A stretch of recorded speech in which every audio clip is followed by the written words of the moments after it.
How does sports marketing giant Learfield develop tools to help college athletes and universities?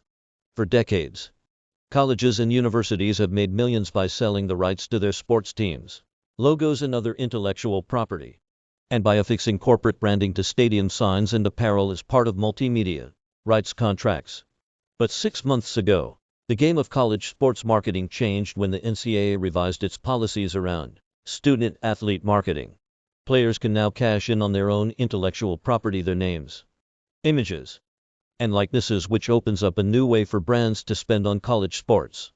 A flurry of new startups has emerged to help players and brands take advantage of the new rule, while incumbents in college sports marketing are launching their own products to avoid missing out. One such company is Learfield, the nearly 50-year-old sports marketing and licensing firm that works with schools to help them monetize their IP in categories like digital media and stadium signage. In the last few months, the company has released a series of new features centered around student-athletes. It launched a nil compliance and education product called Compass to help players at its partner schools disclose their nil activities to athletic departments, and another program with athlete marketing company One Team Partners that lets students and schools participate in group licensing efforts, such as putting athletes' names on official merchandise like jerseys and trading cards. It also built a tool called Learfield Allied to make it easier for brands to incorporate university IP into student-athlete campaigns. Many universities have rules prohibiting student-athletes from using a school's logo or mascot in campaigns without permission, which can create friction for some brand programs. We fundamentally believe that the school's intellectual property, their school colors, their marks, their logos, their mascots, their fight songs, their uniforms, all those things that make up their kind of IP assets, have a lot of value, said Learfield CMO Jennifer Davis. And when used in combination with student-athletes, they actually make the student-athlete more recognizable, and they help build the student-athlete brand. Learfield doesn't represent student-athletes directly, and its primary loyalty remains with its college and university customers. Protecting the interests of schools has been a theme in the early days of NIL, as some universities have taken steps to block students from working with brands that conflict with their own sponsorship contracts, which can generate tens of millions of dollars in revenue for universities.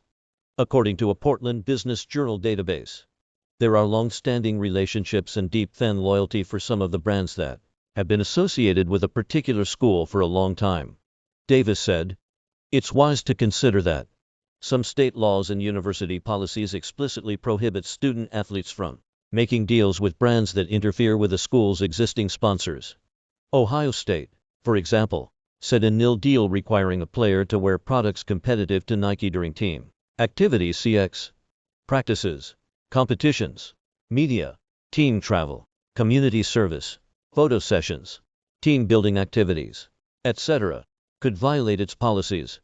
The university also said that students should not promote beverages competitive to Coca-Cola on campus. Davis said one use case for Learfield's Allied product could be creating opportunities for student-athletes to more easily work with existing university brand partners. There's a great symbiotic partnership that emerges between the school and the brand, who have been quite entrenched and knows there's a lot of fan loyalty there. She said, "How can the student-athlete tap into that fan loyalty that already exists?